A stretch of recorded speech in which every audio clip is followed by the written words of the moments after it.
ஜீவிதத்திலே, நம்முடைய ஜீவிதத்திலே நாம வாழற நாள் பூராவும் சந்துஷ்டியான ஜீவிதம் நமக்கு வந்தாத்தான் நாம வாழ்ந்திருக்கோம்னு அர்த்தம்.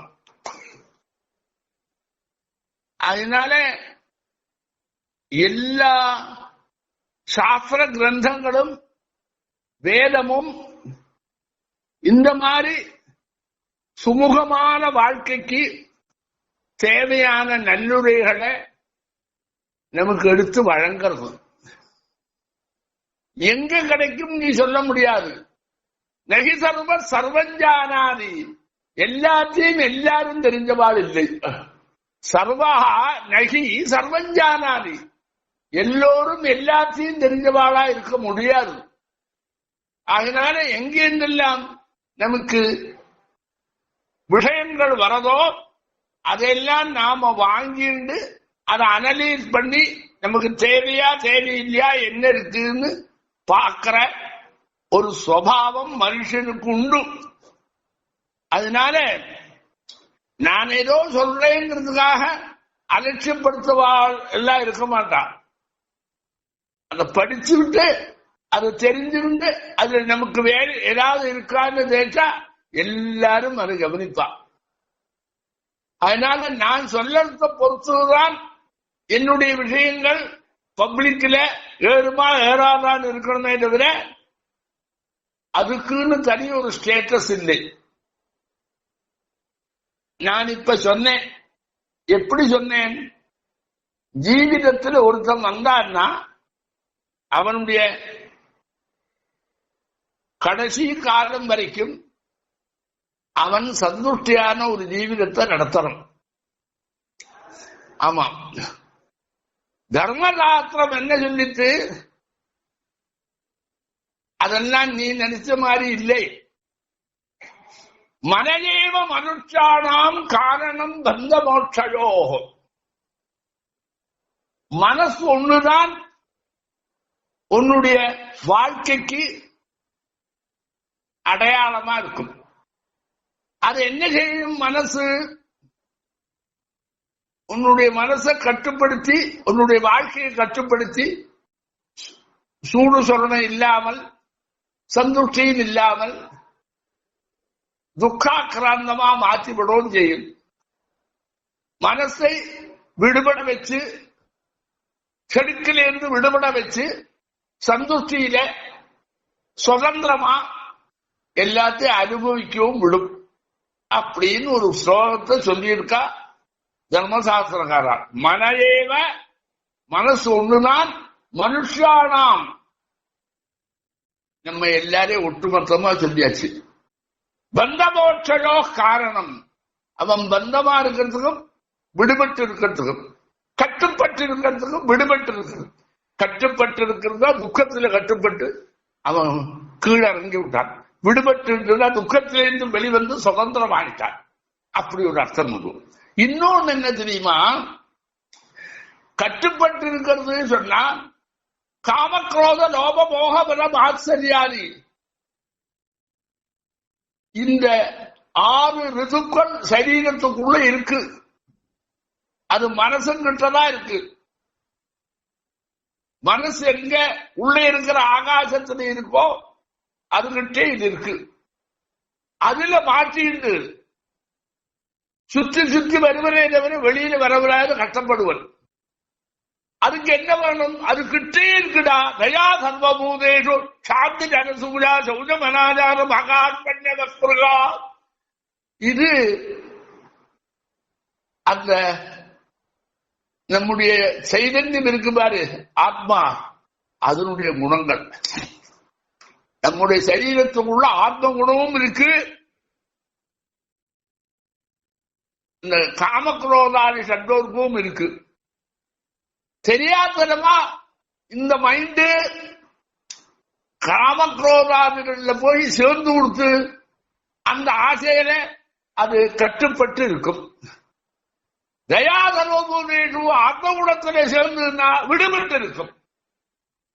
அப்படிங்கிற தாற்பயத்தில இவ அப்படி ஒண்ணு சொன்னா. இப்ப நான் இன்னைக்கு என்ன சொல்ல போறேன் தெரியுமோ? அதனால மனச சுத்தமா வச்சுக்கிறது தான் எல்லாத்துக்கும் அடிப்படை.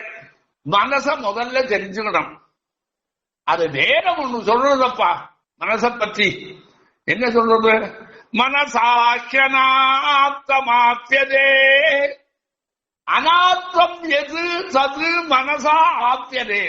எது அடைய முடியாத ஒண்ணுண்டோ அது மனசுக்கு அடைய முடியும், மனசால அடைய முடியும். ஆமா, மனசால அடைய முடியாத ஒரு வஸ்துவே லோகத்தில் இல்லை, ஒரு சிந்தனையே இல்லை. மனசுக்கு எல்லா எட்டுமே தவிர மனசு கட்டாத ஒரு சப்ஜெக்ட் லோகத்திலே இல்லை. மனசாகி அனாத்மம் ஆப்யதே. அனாத்மம் அடைய முடியாததை மனசாலே அல்லவா நாம் அடைகிறோம் என்கிற கருத்துல வேதத்தில் ஒரு வாக்கியம் வந்தது. இப்படி சொன்னா நமக்கு புரியாத. அதுக்காக ஒரு கதையை சொல்லிட்டு, என்ன கதை சொல்லிட்டு தெரியுமோ? நமக்கு சொன்ன மாதிரி இருக்கு. வாச்ச மனசார்த்தி தேதா மகந்தேதேத்யோ ஹவ்யம் வஹாமீதி வாகப்ரவீத அகந்தேதேத்யஜி மனஹ தௌ பிரஜாபதிம் பிரஸ்தமைதாகும்சோப்ரவீத பிரஜாபதிர்தூதீரேவத்வம் மனசோசி யத்தி மனசா த்யாயதி தத்வாசாவதீதி தத்கரு துப்யம் ந பாகாதுஹவன்னித்யப்ரவீத தஸ்மான் மனசா பிரஜாபதே நுஹ்வதி. இதை நான் சொல்லி ஆகணும், எல்லாம் தெரிஞ்சாதான் கதை முடிச்சு கொடுத்து. என்ன கதை சொல்றது தெரியுமா? இந்த வாக்கும் மனசும் சண்டை போட்டதுன்னா, சண்டை போடுறதுக்கு என்ன காரணம்? அதுக்கு ஒரு காரணம் வேணுமே. அப்போ வாக்கும் மனசும் சண்டை போட்டது. வாக்கு என்ன சொல்லிட்டு, எந்த இடங்கள்ல எல்லாம் அக்னியில நாம அந்த ஹவிஸை, தேவாளுக்காக இருக்கிற ஹவிஸை அதை பிரட்சேபம் பண்றோமே, அந்த சமயத்துல நான் தான் சொல்றேன் வார்த்தையினால. அதனால அவளுக்கெல்லாம் நான் சொல்லித்தான் அந்த ஆகாரம் தேவாளுக்கு போறது. எப்படி போறது? பிரஜாபதே ஸ்வாஹா. நான் வாயால சொல்லறேன், சப்தம். உடனே ஹவிஸ் போடப்படுறது. அந்த ஹவிஸ் அவனை போய் சேர்றது. பிரஜாபதே இதன் நமமா அப்படின்னு நான் தான் சொல்றேன், வாக்கு. அப்ப நான் அப்படி ஒவ்வொரு தேவதைக்கும் நான் தான் ஹவிஸ போடுற போது எம்பாலாலதான் அந்த சப்தம் வெளியில வர்றது. ஆருக்கு எப்படி எப்படின்னு நான் எல்லாம் பண்றதுனால என்னாச்சு? அந்த ஹவிஸ வகிக்கிறவன் நான் தான். நான் தான் கையில் எடுத்துட்டு இருக்கேன், நான் தான் போடுறேன். ஆமா, இந்திராஜ ஸ்வாஹா, இந்திராஜேதன்னோமா, பிருஹஸ்பதே ஸ்வாஹா, இல்ல நான் தான் சொல்றேன். அதனால என்னாச்சு? நான் சொல்லி அக்னியில பிரத்யேகம் பண்ணதுனால நான் வகிச்சிருந்து வந்தேன் அந்த ஹவிஸை. அதனால்தான் தேவாலெல்லாம் சந்தோஷமா இருக்கா, நான் தான் செய்றேன்னு சொல்லிச்சு. இத கேட்ட உடனே மனசுக்கு என்ன தோணிச்சு? பெரிய ஒரு காரியம் நடந்திருக்கு, அதுக்கு பலது காரணமா இருப்பான், நான் தான் அதுக்கு காரணம் என்கிற அளவுக்கு எல்லா பெருமையும் எனக்குத்தான் உண்டு என்கிற மாதிரி ஒரு துணி வரது இருக்க. அது சரியல்லவேன்னு தோணித்து மனசுக்கு. அப்ப சொல்லிட்டு மனசு, நான் தான் அந்த ஹவிஸ வகிக்கிறேன், நீ அல்ல. ஆமா அப்படின்னு சொல்லிட்டு, இல்லையே நான் என்னவோ வாயால சொல்லேன், இல்லை நான் தான் வகிக்கிறேன். ரெண்டும் சண்டை முத்திட்டு, மனசு நான் தான் வகிக்கிறேன் தேவதைகளுக்கு சொல்லறதுக்கு, அந்த வாக்கு இருக்கேன் நான் தான் பண்ணியிருக்கேன் வகிக்கிறேன்னு ரெண்டு பேரும் சண்டை போடுறது, ஒருத்தரும் தின்பாங்களே. அப்ப என்னாச்சு? அவளுக்கு தோணித்து, சரி பிரஜாபதி நமக்கு எல்லாம் ஹெட்டு, அவர்கிட்ட போய் கேட்போம், அவர் என்ன சொல்றாரோ அதை நாம ஏற்றுக்கிறோம். ரெண்டும் போச்சு. ஆமா, பிரஜாபதி போன உடனே பிரஜாபதி என்ன பண்ணான்? சுத்தி வளைச்சு 4-5 தடவை வர சொல்லலை. என்ன தத்துவமோ அது அப்படியே உடச்சு விட்டான். அது பிரஜாபதி சோப்ரவீர் பிரஜாபதி, பிரஜாபதி அப்ரவீர் சொன்னார். என்கிட்ட என்ன வாக்க பார்த்து சொன்னான். பிரஜாபதி அவர் சொல்றா இல்லையா, அப்ப தூதீரேவத்வம் மனசோசி. நான் முதல்ல மனசனுடைய தூதி அல்லவா நீ எப்படி பிரமாதமா இருக்க முடியும்? மனசு சொன்னதை நீ கேட்கிற, அவ்வளவுதான், உனக்கு தனியே இதுல இடமே இல்லை அப்படின்னு பதில் சொல்லிவிட்டார். பிரஜாபதி சொன்னதுனால எதிர்க்க முடியாது, ஜட்ஜ்மெண்டா. அப்ப எப்படி எதிர்க்க முடியாத? பிரஜாபதி தூதீரேவத்வம் மனசோசி, அதை அனலைஸ் பண்ணி சொன்னால்தானே நமக்கு புரியும். எத்தி மனசாத்தியாயதி தத்வாசா வததி. எது மனசுனால நாம தியானம் பண்றோமோ அதுதான் வாக்குனால சொல்லப்படுறது. மனசுல தியானம் பண்ணாத ஒண்ணு வாக்கால எடுத்து சொல்றதுக்கு வராது. ஆமா, அப்படிதான் அது மனசுல முதல்ல வரணும், அதுதான் வாக்குனால வெளியில வரணும். சாஸ்திரங்கள்ல சொல்லுண்டா எத்தி மனசாத்தியாயதி தன் வாசாவதி தன் கர்மனாகரவுதி, அப்படி இழுத்துக்கொண்டே போகும். அதுதான் செயல்பாட்டிலையும் வருது. மனசுல நினைக்கிறது தான் வாக்குல வருது, செயல்பாட்டிலேயே அது வருது. அதனால எல்லாத்துக்கும் ஆரம்பம் மனசுதான், மனசுதான் காரணம் அப்படின்னு சாஸ்திரஞானெல்லாம் அதை நல்லா அனலைஸ் பண்ணி சொல்லியிருக்கா. அப்போ இந்த ரெண்டு தான் சொன்னால் என்ன, ரெண்டு பேரு தான் இந்த சண்டை போடுறதுக்கு இருக்கா. அப்ப எத்தி மனசாத்தியாயதி தன் வாசாவதி அப்படின்னு இருக்கிறதுனால நீ மனசுக்கு ஒரு தூதி. நீ சொன்னத அவன் சொன்னத நீ கேட்கிற, அவன் எஜமானி, அவள் நீ தூதி, அவன் சொல்ல சொல்லி நீ சொல்ற அப்படின்னு அர்த்தம். அப்போ அவனுடைய பெருமை போடுச்சு. ஆமாம், இப்போ என்ன எடுத்தவனுக்கு நேருக்கு நேர் மோதிக்கு ரெண்டு பேரும் சொல்ற போது தனக்கு ஜெயம் வராமல் வேற தினதான் மாறி போனதுனால அவனுக்கு கோபம் வந்து விட்டு. யாருக்கு? வாக்குக்கு. என்ன கோபம் வந்தது? பிரஜாபதி தானே இந்த முடிவை சொன்னான், அதனால அவனுக்கு ஹவிச பண்ற போது நான் வாழ திறக்க மாட்டேன் அப்படின்னு கோபிச்சுன்னு போயிடுச்சு. அது தவிர வேற ஒன்றும் பண்ண முடியாது. ஒரு தத்துவத்தை வளர்க்கிற போது அது தனக்கு பிரியமில்லைங்கிறதுக்காக அது இல்லைன்னு சொல்றதுக்கு முடியாத போது கோபத்துல எல்லாத்தையும் போட்டு உடைக்கிற வழக்கம் நம்மள்டே இருக்கேடா. ஆமாம், அது போல அது கோபிச்சு கொடுத்தும். அவ என்ன சொல்லிட்டு,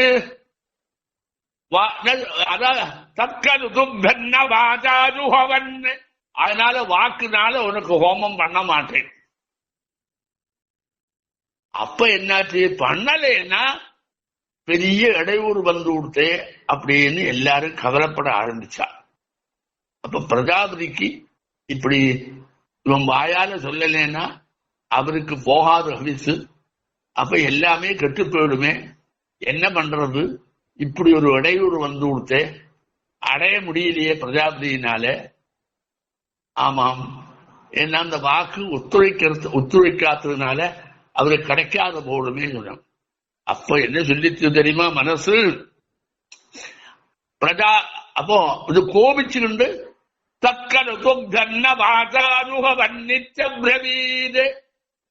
வாக்குனால நான் உனக்கு ஹோமம் பண்ண மாட்டேன் சொல்லிடுச்சு.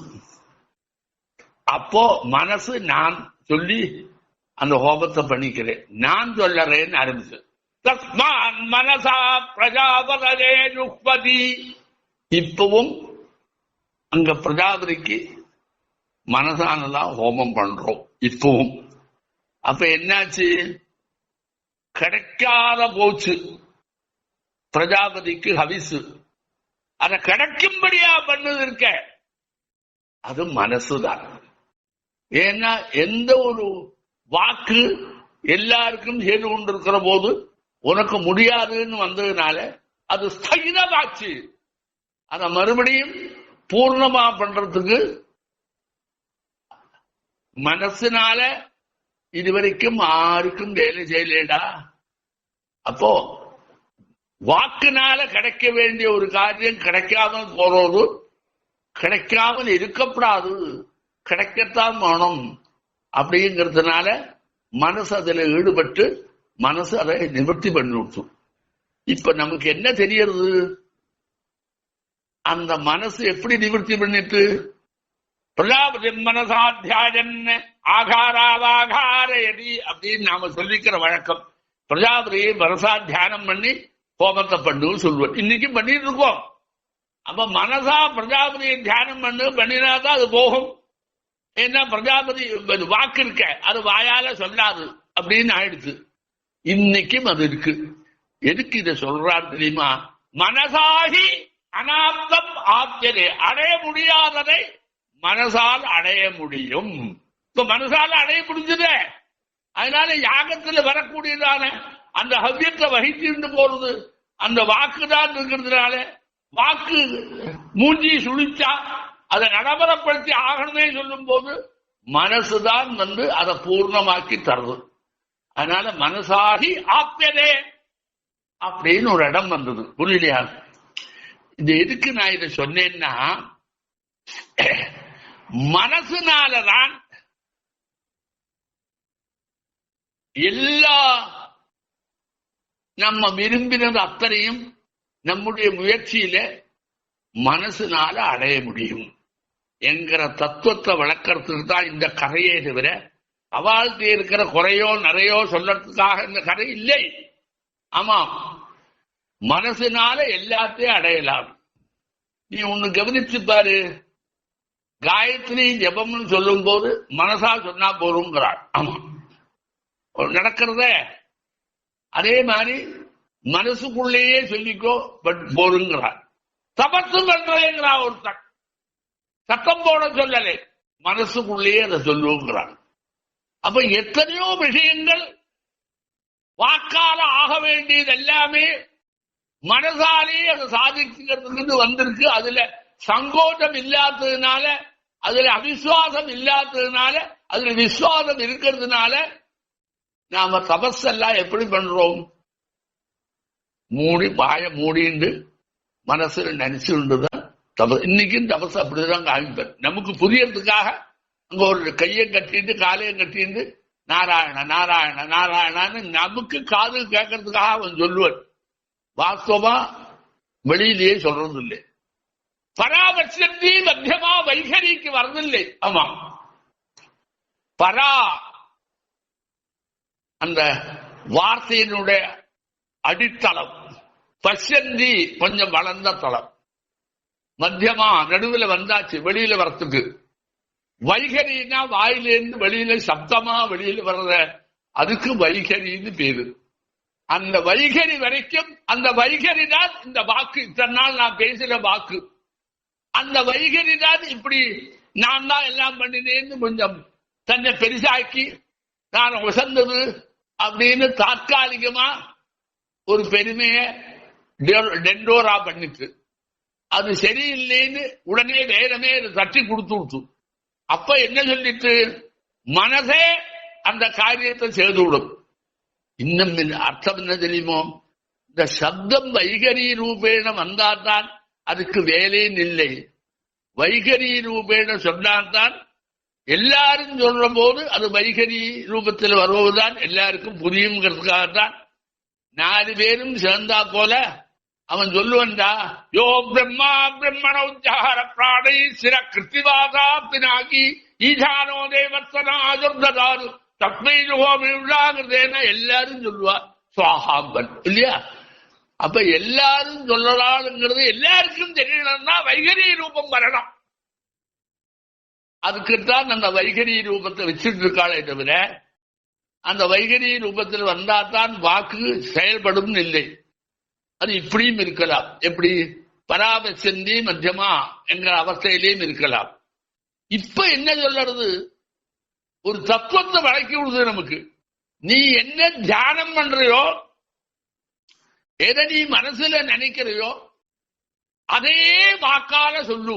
அப்படிதான் வந்திருக்கு. ஆமா, ஏன்னா மனசுல நினைச்சுதான் வாக்குல வரணும் அப்படின்னு எஸ்டாப்ளிஷ் பண்ணி கொடுத்துப்போம். ஆமா, நீ நினைக்கணும் எதை நீ. ஆமா, நீ ஒண்ணு கவனிச்சிருக்கியோ, இவர் என்ன செய்வார்? விஷ்ணு சஹஸ்ரநாமம் பண்ணும். விஷ்ணு சஹஸ்ரநாமம் வாயால வைகரி ரூபேண தானே பண்ண போறார். அது சொல்லும் சொன்னா போதுமே. இல்லை, சும்மா இருக்காத தியானம் க்ஷீரோதங்கத்வதேன்னு ஆரம்பிப்பான்.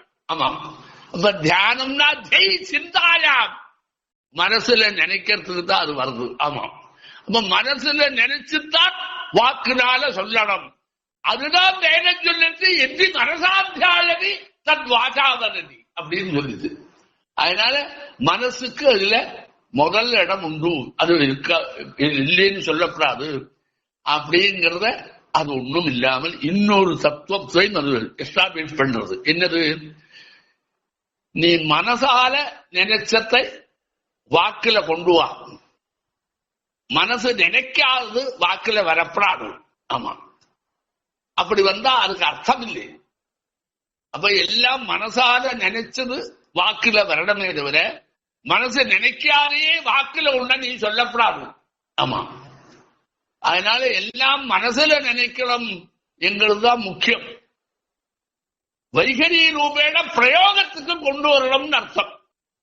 அதனாலதான் அந்த வாக்கு நான் தான் சப்தத்தை வச்சிருந்து தேவாளுக்கு கதிர்பாகத்தை போட சொல்லி அதை கிடைக்கும்படியா பண்ணி இருக்கேன்னு சொல்றது இல்லை. இல்லை, நான் நினைச்சதுதான் நீ சொல்லற என்கிறது தத்துவம். அப்ப எதா இருந்தாலும் முதல்ல மனசுல வாங்கிக்கிடம் எல்லாத்தையும், அதுக்கப்புறம் தான் அதை வெளியிடணும் என்கிற பெரிய தத்துவத்தை நமக்கு எடுத்து கொடுக்கிறார். மனசுக்கு சம்பந்தப்படாத ஒரு கர்மா வந்து விட்டா அது கர்மாவாகாது, கர்மாவுக்கு அஸ்தித்வம் இருக்காது என்கிற தத்துவம் வரைக்கும் அது இழுத்துக்கிட்டே போறது. நீ இப்பவும் நினைச்சு பாரு, மனசுல நினைச்சுதான் சொன்னாதான் அது அழகு. எத்தனை பேர் சொல்றா, என்னமோ வாயில வந்து சொல்ற, மனசு இல்லா மனசோட ஏதோ சொல்றான், அவன் எதையோ சொல்றான், மனசுல என்ன இருக்குங்கிறானே. அதெல்லாம் அகங்கார ஜன்யமான சில விஷயங்கள். ஆமா, அகங்காரம் வரோதான் நம்ம அப்படி வரும். அப்போ மனோபுத்தி சித்தாகங்காரம் இருக்க, அப்ப அந்த மனசோட ஒட்டி இருக்கிற அகங்காரம் வேலை செய்ய ஆரம்பிச்சு விடுவது. என்ன தாத்பரியம் அப்படின்னா, நாம எந்த காரியம் பண்றதா இருந்தாலும் சரி, நமக்கு ரெண்டு விதமான காரியம் இருக்குடா. ஒன்னு லோகத்துல பாக்கியமா ஆடம்பரமா இருக்கக்கூடிய ஜகத்துல இருக்கக்கூடியதான வியாபகாரிக லோகத்துல இது என்னெல்லாம் சுகபோக சாதனங்கள் இருக்கு அதெல்லாம் நமக்கு வேணும். ஆமா, வேணும். அதோட போராது பாரமார்த்திகமா இருக்கக்கூடியதான அந்த சாட்சாத் பரம்பிரம்மத்தினுடைய சுரூப ஞானம் நமக்கு வேணுமே, அதுவும் வேணும். ரெண்டு மனசால முதல்ல நினைக்கணும். அப்புறம்தான் நமக்கு அதை அடையறதுக்கு சௌரியமா இருக்கும். பாரமார்த்திக ஞானத்துக்கு சாட்சாத் பரம்பிரம்மத்தினுடைய சொரூப விவேகனத்தை நாம் என்ன செய்யணும்? மனசுல நினைக்கணும் முதல்ல. அதை அடையறதுக்கு முற்பட்டு பண்ணணும்.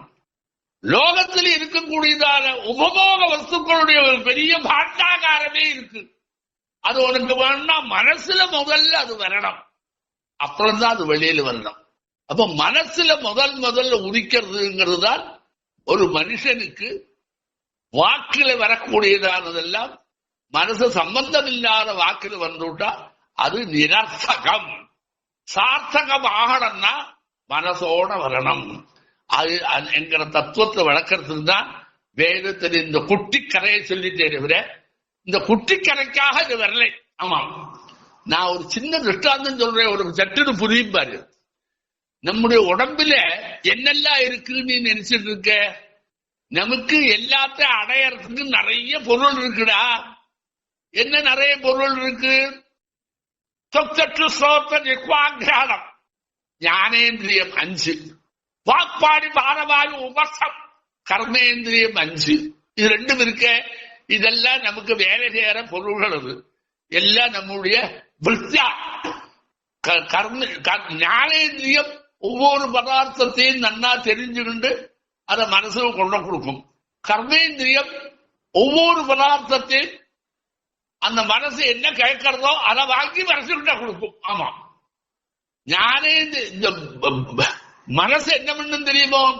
கண் வழியா கண்ணுக்கு ஒரு சப்தம், ஒரு விஷயமும் இல்லை, ஒரு அனுபவம் இல்லை, வெறும் உபயோகம் இல்லாத ஒரு பொருள் தான். ஆமா, அதுக்கு தனியே ஒன்றும் கிடையாது, அஸ்தித்வமும் இல்லை. அந்த கண்ணு வெளியில எல்லா இடத்திலும் கண் வழியா மனசு வெளியில வந்து இருக்கக்கூடிய பதார்த்தத்தினுடைய பெருமை எல்லாம் தெரிஞ்சுக்கிண்டு அதை அடையறதுக்கு எங்கே இருக்கோ அது கர்மேந்திரியத்துக்கு ஆர்டரை போடும், அது வந்து சேரும். இப்ப கண்ணனால பாக்குறதெல்லாம் மறந்து, காதுனால கேட்கறதெல்லாம் கொண்டு வந்து சொல்லும், மூக்குனால இருக்கிற வாசனையை கொண்டு வந்து சொல்லும், நாக்குனால இருக்கிற ருசியை கொண்டு வந்து சொல்லும். அப்ப இதெல்லாம் ஒரு தடவை அதை அனுபவிச்சு விடும் வெளியில. அது வேணாமா வேண்டாமா தீர்மானம் பண்ணி கொண்டு வாத ஆர்டர் போடும், அது கர்மேந்திரியம் கொண்டு வந்து கொடுக்கும்.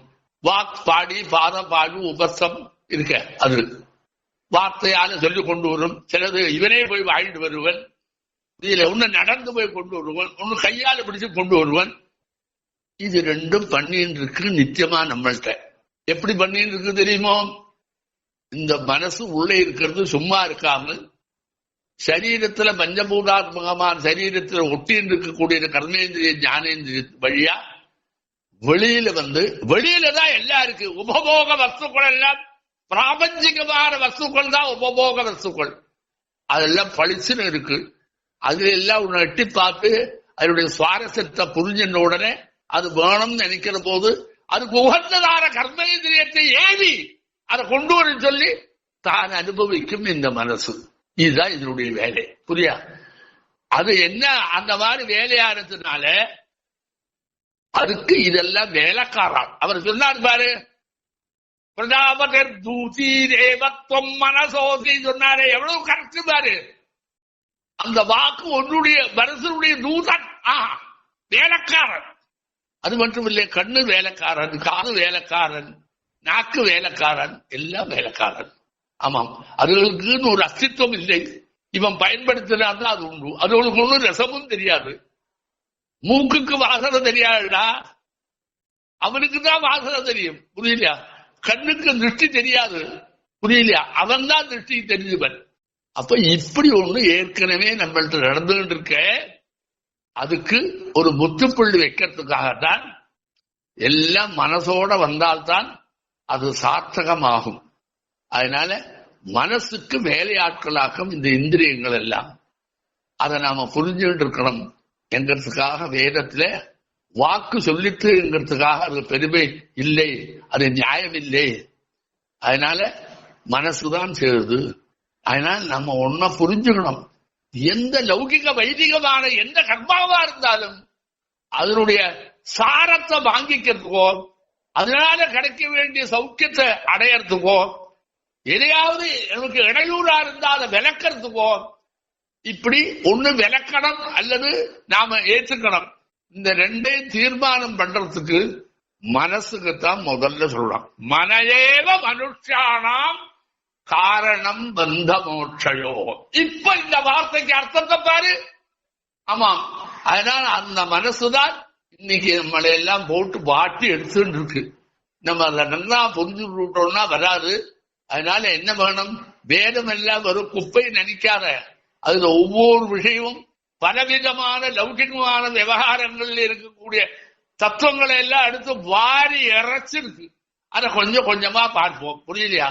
அதனால மனசுதான் எல்லாத்துக்கும் காரணமா இருக்கிறதுனால மனசுத்தியில தான், மனசுடைய பெருமையில தான் நாம எல்லாம் செய்யணும். ஆமாம், அந்த மனசு இல்லைன்னா நமக்கு ஜீவிதம் இல்லை. ஆமாம், அதனாலதான் அந்த காலத்துல ரிஷீஸ்வரா அத்தனை பேரும் மனஏவ மனுஷானாம் காரணம்.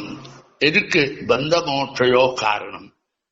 பந்தம் அப்படின்னா அந்த துக்கத்திலேயே மாட்டின்னு முழிச்சுட்டு இருக்கிறோம் பந்தம். மோட்சம் துக்கத்திலிருந்து விடுபட்டு சுதந்திரமா இருக்கிறது மோட்சம். இந்த ரெண்டுக்கும் காரணம் மனசுதான் சொல்லறதுக்கு பல திருஷ்டாந்தங்கள் இருக்கிற ஒரு நமக்கு புரிய வைக்கிறதுக்காக வேதத்திலே யாகத்தில வரக்கூடிய ஒரு சந்தர்ப்பத்தை அடிப்படையா வச்சுண்டு மனசனுடைய ஸ்தானத்தை நமக்கு இந்த இடத்துல பிரதிபாதனம் பண்ணி கொடுத்திருக்கா. வேதத்துல படிச்சவா அத்தனை பேரும் வேதமும் நேரடியா கண்டோக்தியா அதை எடுத்து சொல்லறது அது ஒரு பெருமை. நாளைக்கு மறுபடியும் இன்னொன்னு வச்சுட்டு வரோம்.